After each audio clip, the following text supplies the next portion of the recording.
Hello, everyone. I'm back with a few more insights in my continuing adventures of In the Loop with Stuart Samuels. My last two videos were about different aspects of synthetic diamonds, and I promise I will get back to that shortly, especially after what I just read about a ruling passed down in France by their version of a National Consumer Protection Agency. If you're curious, by all means, Google it. It was a ruling passed down by the DGCCRF, which stands for the Directorate General for Competition and Consumer Affairs and Fraud Prevention. It's a mouthful. That does not allow synthetics to be called lab-grown. Anyway, that's for another time. Today, I would like to focus on something else. As you have all read, De Beers lowered the prices of their rough diamonds at the first sight of 2024 last week. One needs to understand this in the correct context. De Beers essentially had no sights for the last 3 months.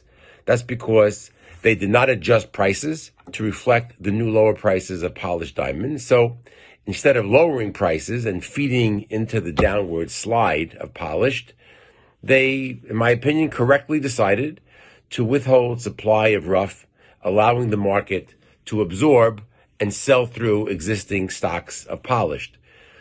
With the new year, they decided that the market was ripe for new production and as such needed to adjust their prices to properly reflect the current prices if they were to make sales. It's no secret that as polished prices started sliding in June of last year, jewelers took the wait-and-see approach to polished purchases, curtailing purchases of diamonds and waiting for just-in-time purchases seemed to have become the norm. And this actually proved to be a reasonable strategy in light of the falling prices. However, as the Yiddish proverb goes, from empty parcel papers, you can't sell diamonds. There's got to be a more updated version of that. I just don't know it. So now I know this is going to sound self-serving, and for sure it is. So I'm not going to try to say otherwise. However, it still does not detract from what I think is the veracity of the message. So whether or not you buy all of your diamonds and diamond jewelry from Premier Gem, or some of them from Premier Gem, or none of them at all from Premier Gem, the message is the same. I believe, based on all the indications that I am seeing, that diamond prices have hit the bottom. Of course, I'm talking only about natural diamonds now.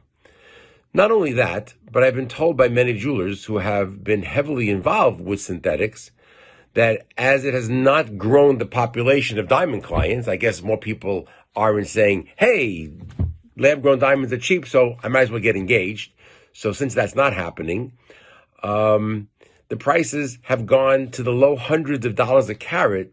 So even if they make triple, quadruple keystone, the absolute dollars are not enough to sustain their businesses.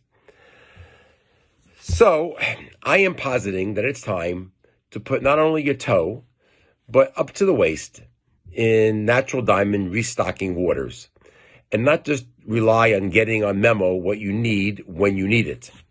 I think you're all finding it more difficult to find more desirable items, and I predict that those who decide to allocate a higher budget to restocking of diamonds and diamond jewelry will be rewarded by increased sales, and as prices start to climb, the knowledge that you were smart enough to jump into the lower Q1 prices of 2024. That's my feeling, albeit self-serving, I do admit, but I do believe it to be true. Have a great week, everybody.